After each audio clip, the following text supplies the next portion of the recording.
I never thought a phone call from my daughter would end up being the day she tried to erase me. "Hi, Mama," Candace said, breezy as a Gulf breeze. "We're leaving tomorrow. Your beach house already sold for $850,000. She said it like she was reminding me to take my vitamins, just like that. My house, the one I scrubbed floors in until my knees went raw, sold off like an old armchair at a yard sale. I had just sat down with my cup of chicory coffee, porch door cracked, to let in the humid breath of September. Cicadas screamed their secrets from the magnolia trees. Her voice came through the phone too smooth, too proud. "We signed the documents last week. The buyer wired the deposit this morning. Everything's handled." "Everything?" I tilted my head back and let out a laugh so long and loud I scared the neighbor's cat off the railing.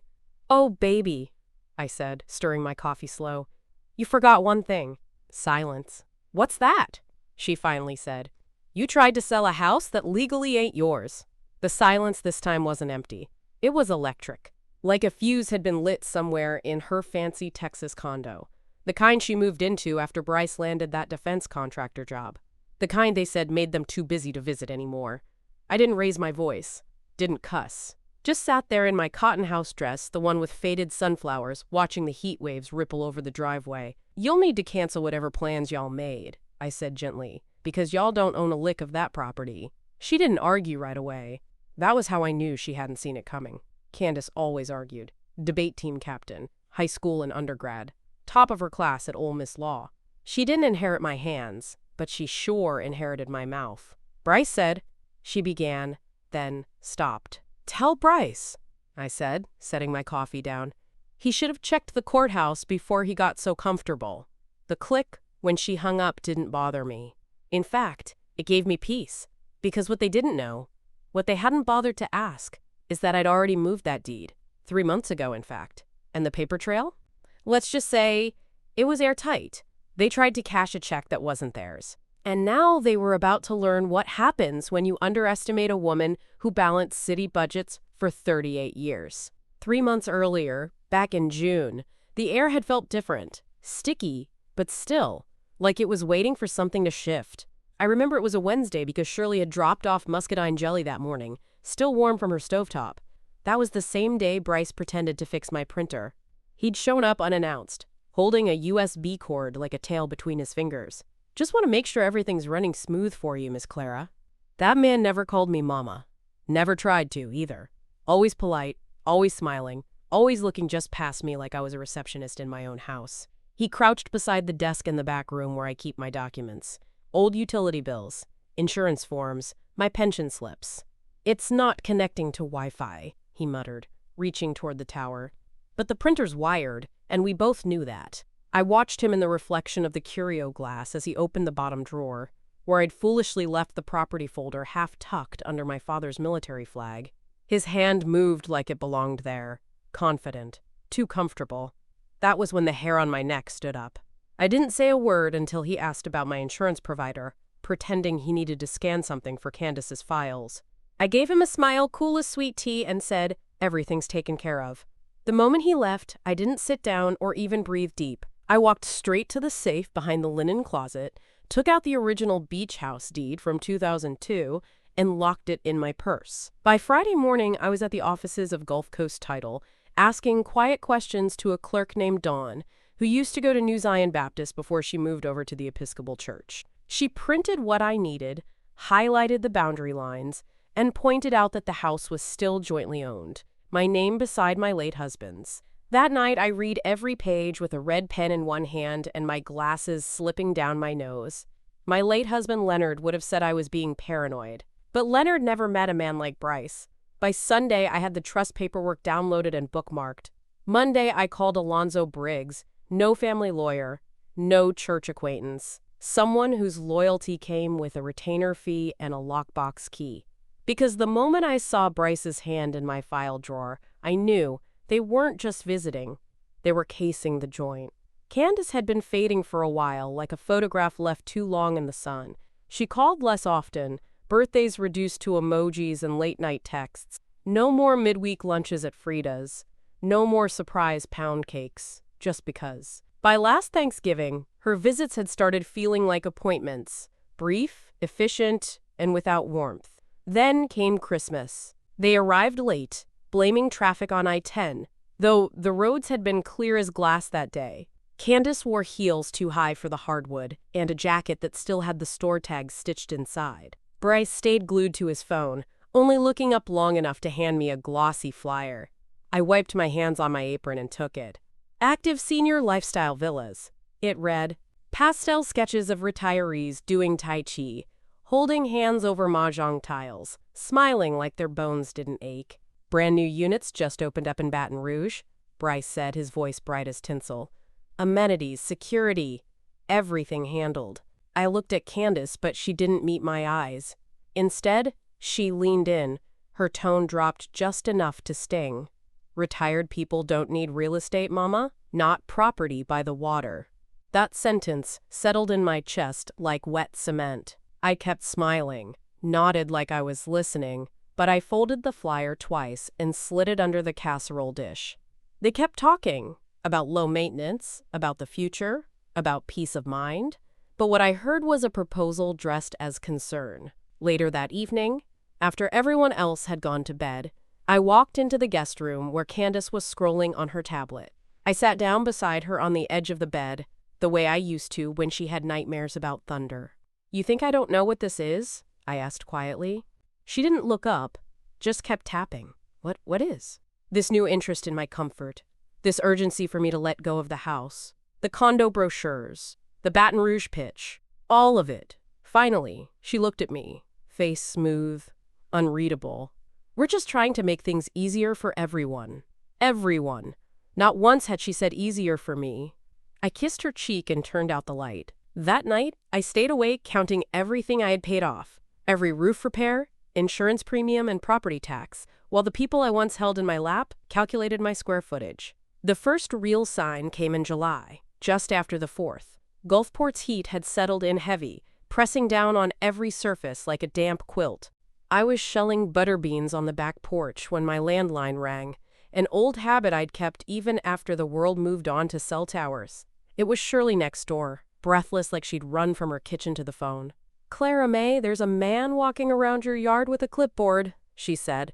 "Black Tesla Texas plates. He's measuring things, taking pictures. You expecting someone?" I wasn't. I pulled on my sandals, still damp from watering the ferns, and walked around the house. Sure enough, fresh tire tracks carved across my gravel drive. The air smelled like hot metal and salt. Whoever he was gone by the time I got to the front.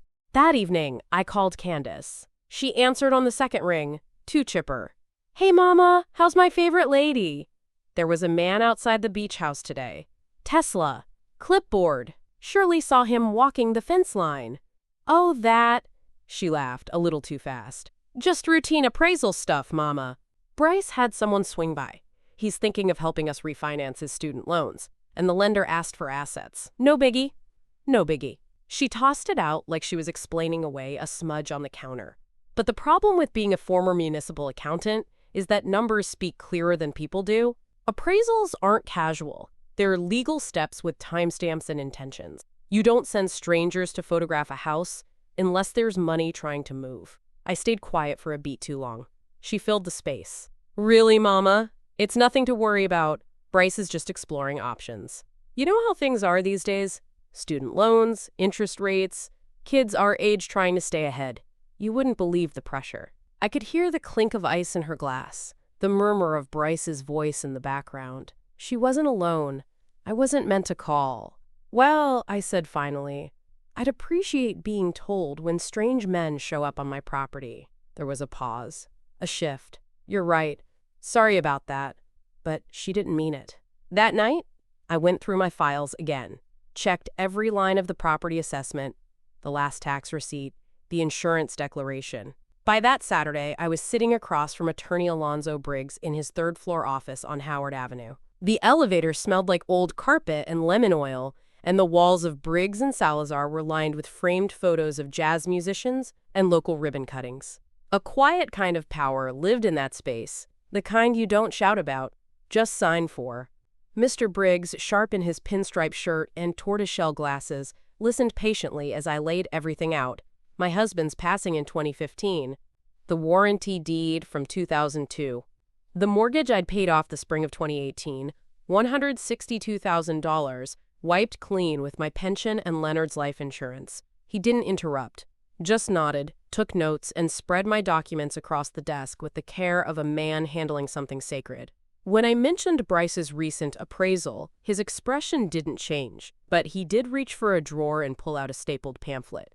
"Ma'am, I don't say this lightly," he began, "but if there's even a hint of coercion or any forged paperwork floating around, the best defense is a protective trust." I'd already considered it, had read up on irrevocable trusts late at night with my reading glasses and a highlighter, but hearing it from a legal mouth, with the Mississippi Code to back it, settled something in me. We drafted it that same afternoon. Mr. Briggs recommended naming a successor beneficiary. "Just in case," he said gently. "If something happens to you, the property won't revert to the estate or pass through probate. It'll go where you intend it to." I didn't hesitate. "New Zion Baptist Church," I said. I wanted in writing. He looked surprised for a moment, then nodded. "That's uncommon, but strong." "I was baptized there in '63, I replied. "If it comes to someone laying claim to this house after I'm gone, I'd rather it be a sanctuary than a shark." We had the papers notarized down the hall. 2 signatures, 1 raised seal, and just like that, the house was no longer a dangling key on anyone's wish list. It was secured. Walking back to my car, the late afternoon sun hit my shoulders like a warm hand. I felt older, yes, but also anchored, grounded. They thought I was just sitting around polishing furniture and reading AARP mailers. But I still knew how to audit. And more than that, I knew how to protect what I'd built. Because I wasn't just defending a house, I was defending the life that paid for it. When I got back home that evening, the first thing I noticed was the faint smell of something burnt. At first, I thought maybe the toaster had shorted again, but as I walked toward the back laundry room, the scent shifted. Plastic, not bread. That's when I saw it. Tucked behind the open panel near the dryer vent, wedged between loose insulation and a dusty box of light bulbs, was a torn FedEx envelope. It had no label. The flap was curled like it had been opened in a hurry. Inside was a single sheet of paper, legal size, heavy weight. I unfolded it slowly. The heading was familiar, quitclaim deed, but my eyes locked on the signature line at the bottom, where my name had been scrawled in a lazy hand. Clara May Richardson. Not my usual cursive. Not even close. The Helt M looked like it had been lifted from a children's workbook. I looked closer. The document claimed I had granted the beach house to Bryce K. Mallory for the consideration of $10 and love. A notary's stamp from Panola County, 3 hours north of Gulfport, sat crooked in the lower corner. I'd never even set foot in Panola. The betrayal clamped tight around my ribs. I stood there, the paper trembling in my hand, while the dryer clicked quietly in the background. That forged deed didn't just represent a theft attempt. It was a declaration. Bryce and Candace weren't just hoping I'd fade quietly into some gated condo for retirees. They were making moves, permanent ones. For a moment, I sat on the closed toilet lid and stared at the vent, trying to imagine how they'd even gotten into that back room. Then, I remembered, the spare key. The one I'd left under the old turtle statue in the garden bed for emergencies. The one Candace used when she wanted to drop something off while I was out. I pressed the document flat and smoothed the creases. Then I took out my phone and snapped a photo from 3 angles: top left, center, and bottom right. I forwarded the pictures to myself, to a backup Gmail I rarely used, and then again to Attorney Briggs, marked urgent. This wasn't just paperwork anymore. This was evidence. By bedtime, I'd moved all my important documents into a fireproof box and slid it under my bed. I slept with the light on, and the alarm set to chime if any door opened before dawn.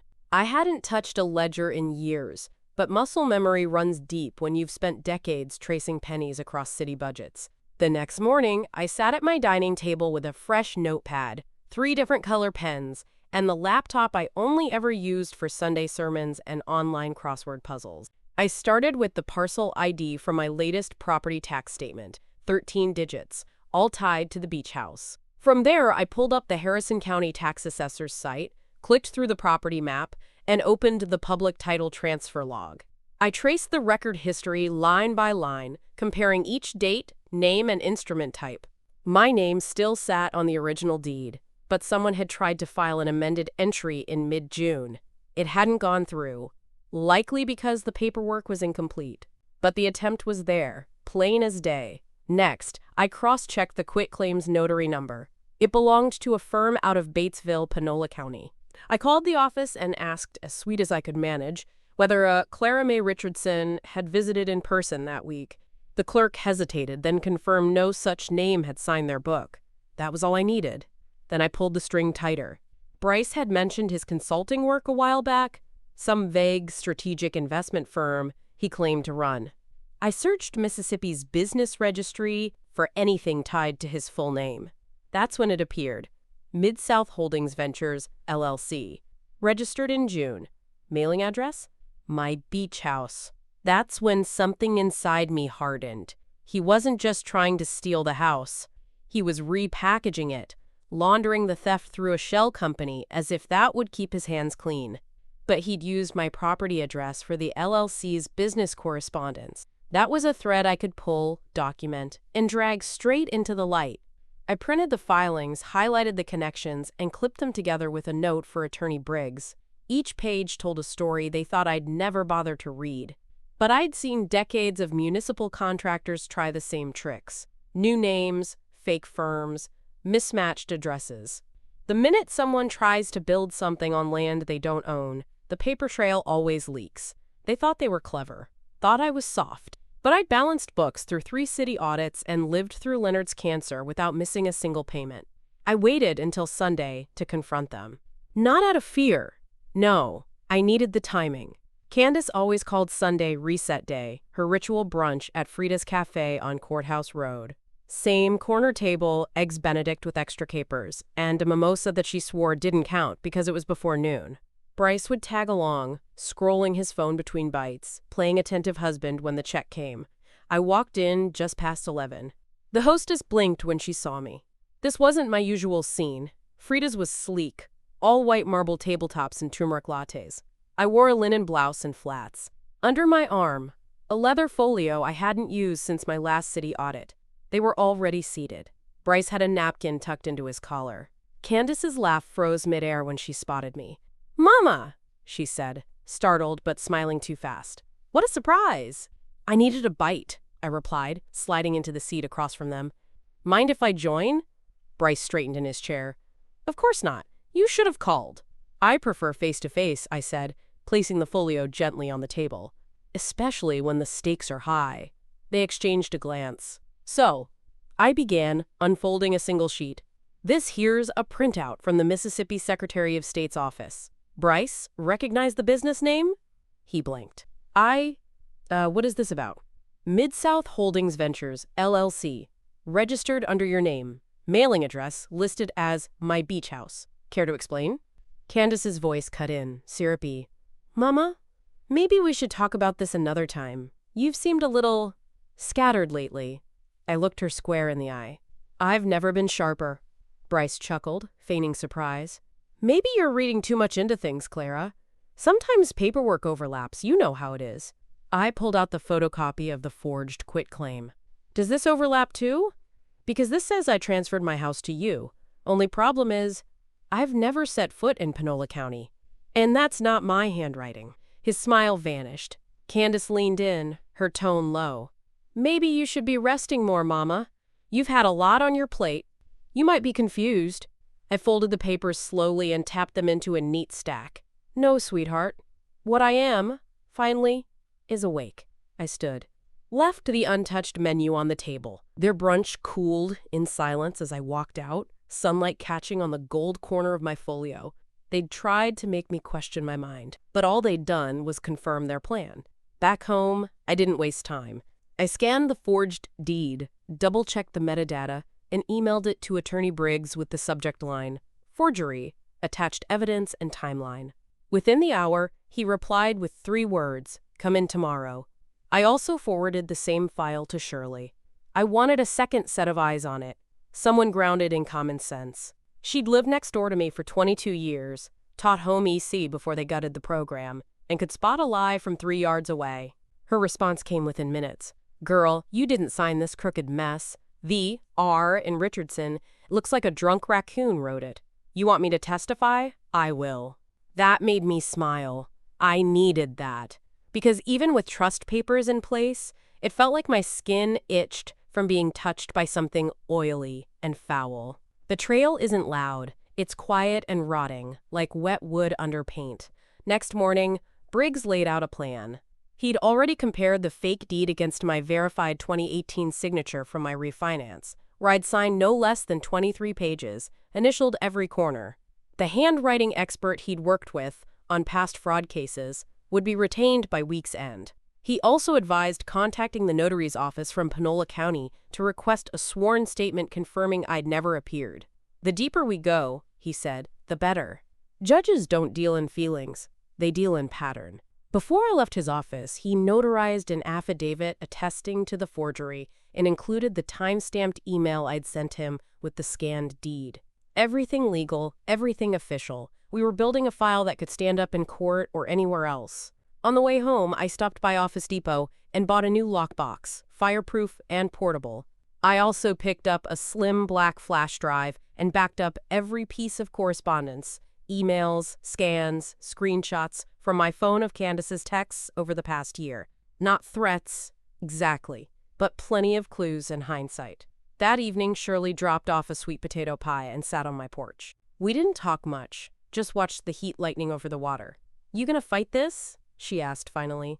I looked down at the deed folder beside me, then out at the shoreline. "I already am." 3 days later, the real blow landed, not with a bang, but with a ding. An email notification on my phone while I was folding towels. Subject: escrow schedule, closing confirmation for 427 Shoreline Boulevard. I sat down hard on the ottoman, heart thudding in my chest. The email wasn't addressed to me directly, but to a spoofed account bearing my name. Same structure, same profile photo from my old Gmail. I wouldn't have even seen it if the escrow agent hadn't accidentally copied my real address on a thread. Attached was a full closing packet. Purchase agreement, wire instructions, and a signed seller's affidavit naming Bryce as my legal representative. It was scheduled to close the following Friday. Remote notary, electronic signatures, funds set to be wired to a bank account I didn't recognize. I called Briggs immediately. By the time I got to his office, he had already reviewed the documents. He pointed to the seller affidavit, jaw clenched. "This is serious. Whoever sent this committed wire fraud using a false identity and forged documentation. That email address isn't yours, but it's close enough to fool a closing team."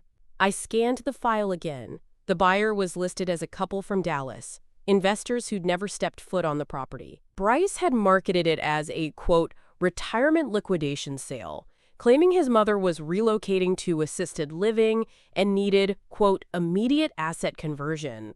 My hands curled into fists. "I'm still alive," I said, voice steady, "and I'm still holding the deed." Briggs nodded. "Then we act now."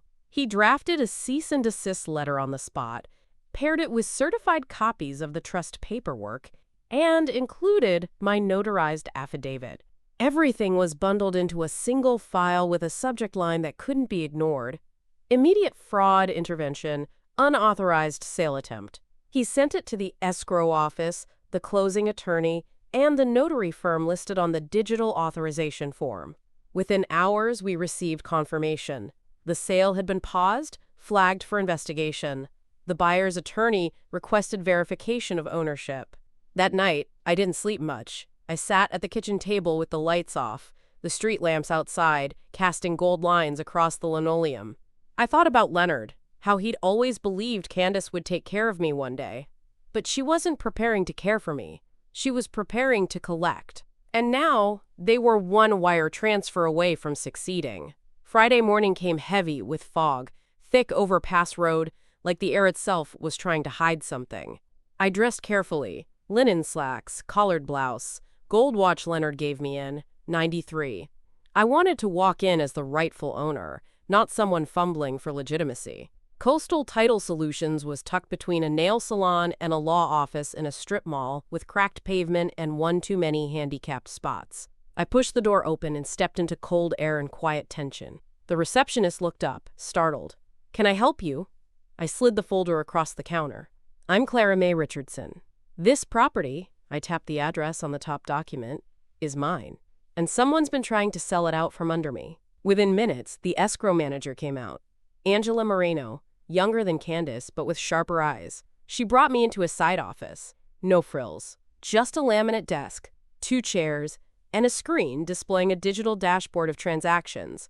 "I received your attorney's file," she said. "And I'm going to be frank. This is bad." She pulled up the documents on her screen, highlighting a section I'd missed. Bryce had uploaded a scanned power of attorney, dated June 14th, notarized in Louisiana. My signature again. Sloppy, floating above the line like a ghost. "I never gave anyone power of attorney," I said firmly. "Not now, not ever." Angela nodded. "That matches what we suspected.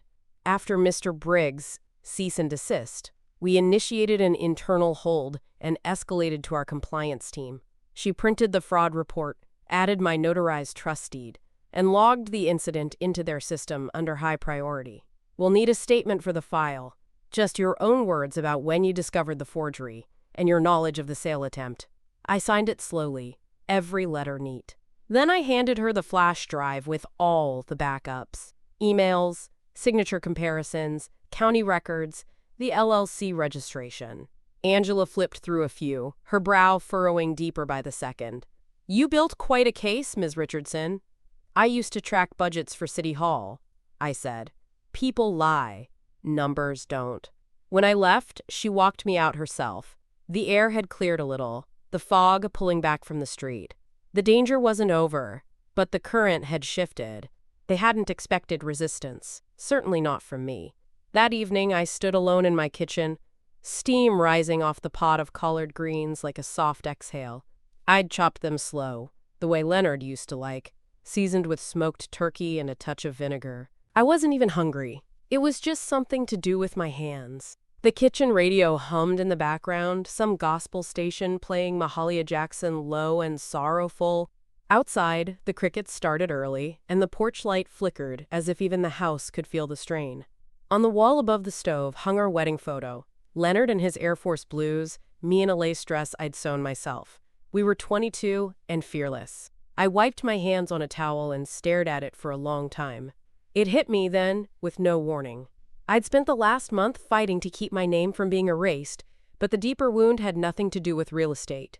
It was Candace, my only child. My daughter, who once clung to my legs during thunderstorms, who cried into my shoulder the day Leonard passed, had looked me dead in the face and tried to unmake me, piece by piece, paper by paper. She'd chosen money over memory. Over me. I pulled the pot off the burner, covered it with foil, and sat at the table. The very same spot where I'd taught her how to balance a checkbook when she was 13, where I'd stayed up past midnight helping her fill out college applications, where we'd sat after her miscarriage, neither of us speaking, hands touching across the table in silence. And now she wanted me gone, reduced to a condo brochure, a forged deed, a liability tucked away quietly so she could sell what I'd built without ever hearing the waves outside that back porch. I cried into my hands, quiet, private tears. Not from weakness, but from something older. A sadness that didn't scream.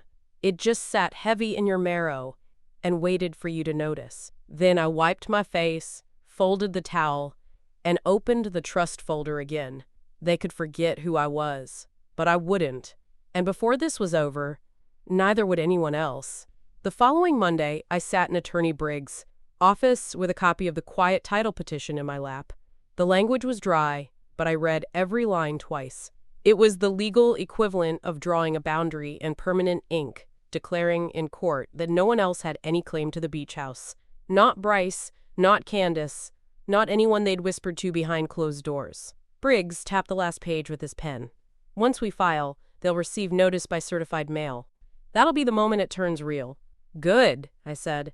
"They've been playing pretend long enough." He slid the papers into a large envelope and sealed it with a sticker bearing the firm's logo. Clean lines, black and gold. Professional.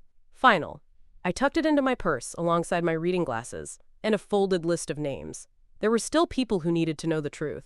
That afternoon, I called Pastor Darlene from New Zion Baptist. She picked up on the second ring, her voice warm with that usual Sunday softness. I asked if we could reserve the fellowship hall for a, quote, family reconciliation meeting, as I phrased it. I didn't say why. I didn't have to. Of course, Sister Clara. Thursday evening work? Yes. And if possible, I'd like you to sit in. A pause. Understood. Then I called Shirley.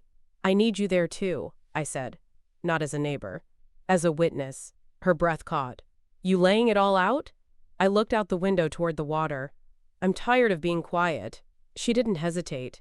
Then I'll bring a pitcher of sweet tea and a folding chair. Over the next 2 days, I prepared like I was going to trial. I printed duplicates of every document, deed history, trust paperwork, forged signatures, spoofed email headers, LLC registration with my address. I labeled each section with sticky tabs, color-coded, like I used to do when prepping budget hearings for the city council. Thursday came with a dry wind off the Gulf and a high ceiling of blue sky. I ironed my best blouse, polished my church shoes, and packed the manila folder last. Heavy, precise, inevitable. I wasn't just showing up to defend my name. I was setting the record straight in front of everyone who thought they could write my ending for me. The fellowship hall at New Zion Baptist smelled faintly of lemon oil and hymnals. The floor had been buffed clean, the folding chairs arranged in a loose circle beneath the faded mural of the Mississippi River that curled across the back wall. Pastor Darlene sat at the head of the room, her Bible closed in her lap. Shirley stood near the punch table with her arms crossed, alert as ever.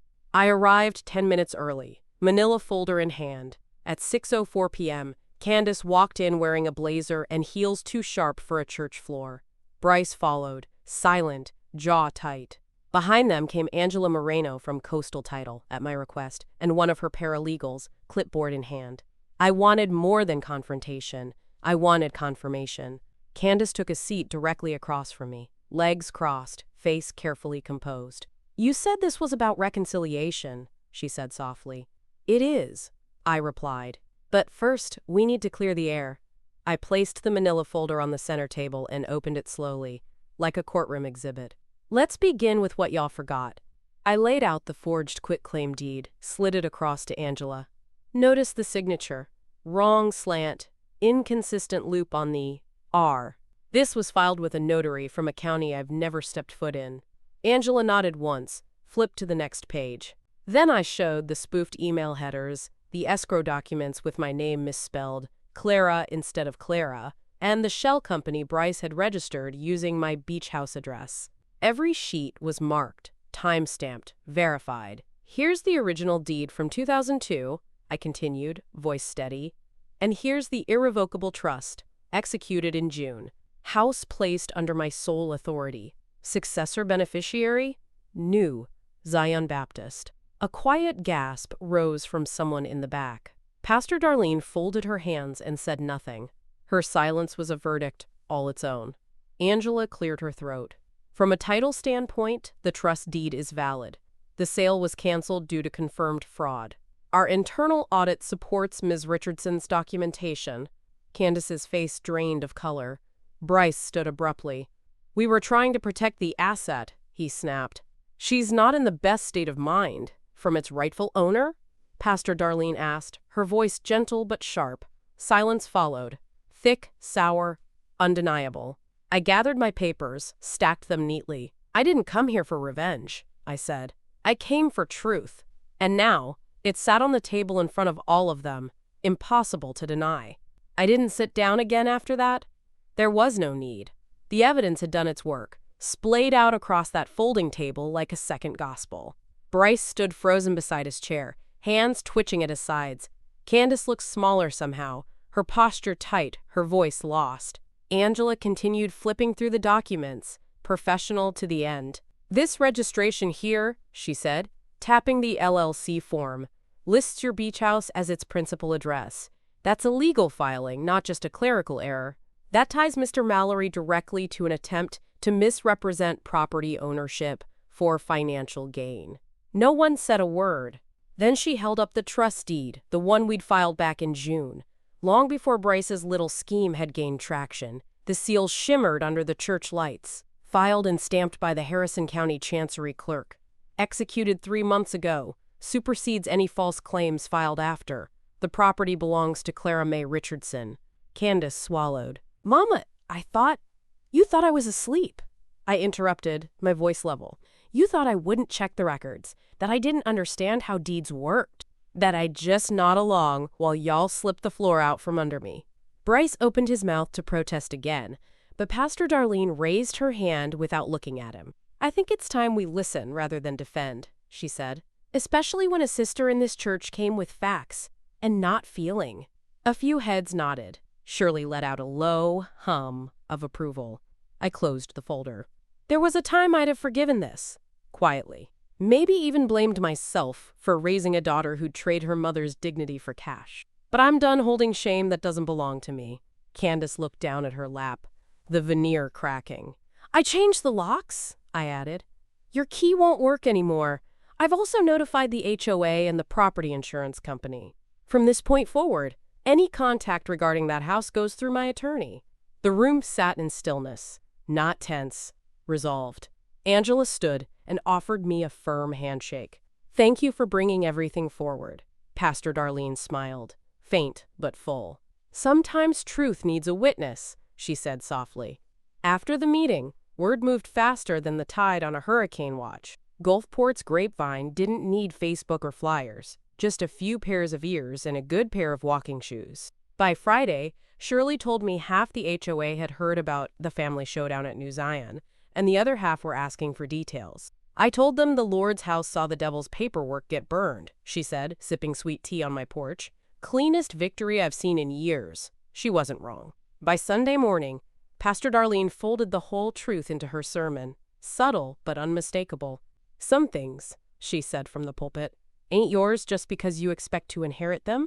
Honor thy father and mother means more than waiting on a death certificate. She didn't say my name. She didn't have to. The quiet afterward rang louder than any choir.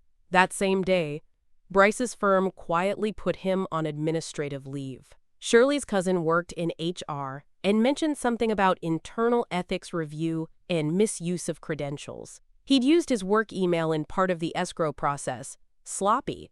Greedy people often are. Candace, meanwhile, disappeared into silence. Her social media went dark by Tuesday. No brunch photos, no beach selfies, no motivational captions. Just vanished. Even her profile picture was gone. Just a gray circle where a smiling face used to be. She didn't call. Didn't write. I didn't expect her to. There's a loneliness that comes after a confrontation like that. After the dignity's been reclaimed, but before the grief catches up. I didn't miss the betrayal.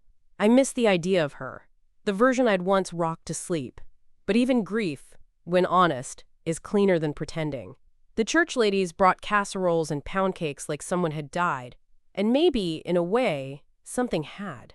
The illusion that love and loyalty always walk hand in hand. I spent that week tidying up, changed all my passwords, called the bank to place a permanent fraud alert on my accounts, notified the property insurer to update my contact preferences, no third-party inquiries without written consent, closed the old safety deposit box, and opened a new one at a different branch.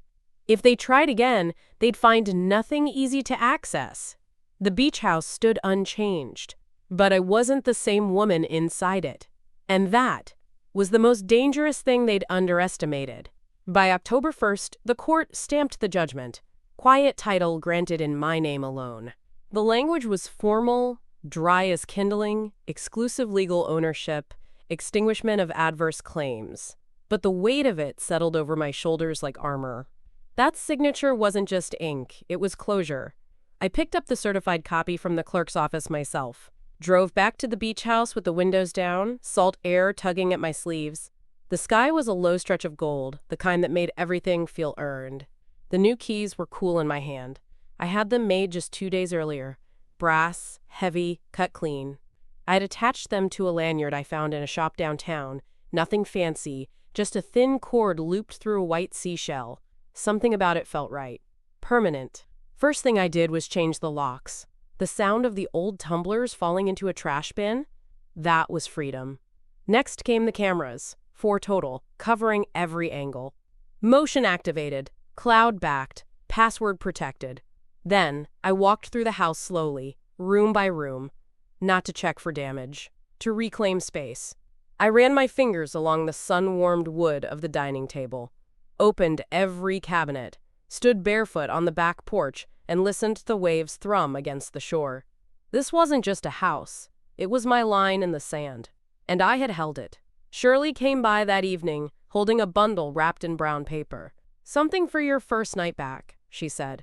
Inside was a peach cobbler, still warm, her grandmother's recipe. She didn't stay long, just enough time to share a cup of coffee on the steps. "They still quiet?"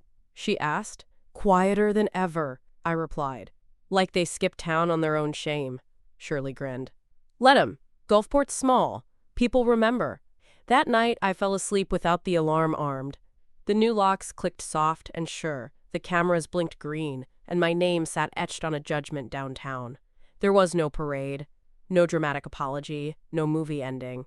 Just me, in my own home, with keys no one else had copies of, and a lanyard that swayed gently from the hook, seashells spinning like a compass that finally pointed inward. I woke up on the first morning of October to the smell of salt air drifting through open windows. No texts, no calls, just the hum of gulls outside and the low hush of waves moving like breath. It had been a long 5 weeks, stretched across betrayal and paperwork, memory and grit, but I was still here, and the house was still mine. The first thing I did was hang a wind chime Leonard made the year we bought this place. Thin copper pipe strung from driftwood he found down by the marshes. I'd kept it in the linen closet since his funeral, too tender to touch. But now, as I climbed the porch steps, I held it steady and tied it above the front door. When the breeze caught it, it sang, a low, uncertain song that still felt like home. Later that afternoon, I drove into town and walked into SunTrust Bank. The clerk, a young woman named Nadine, greeted me by name. I handed her the last form, change of beneficiary on the savings account linked to the trust. "No longer family?" she asked, scanning the document. "No," I said gently. "Church." She looked up, lips parting as if to ask more, but then just nodded. Understood. By dusk, I had no more calls to make, no more papers to notarize, no more questions to prepare for. I poured a glass of sweet tea, sat on the back deck, and watched the horizon stretch long and gold. Candace never responded to the court summons. Bryce didn't challenge the quiet title. Their silence was an answer, all its own. Whatever image they'd crafted, the perfect couple, the upward climb, had frayed at the edges. Maybe it was guilt. Maybe it was shame. Maybe they'd just moved on to their next opportunity. But me? I didn't move on. I moved back in. Back into my house, my rhythm, my name. Inside, the new keys hung from the hook by the kitchen door, shell lanyards swaying each time I passed. It wasn't just a symbol. It was a boundary, one that no one would cross again without asking first. I wasn't bitter. I wasn't vengeful.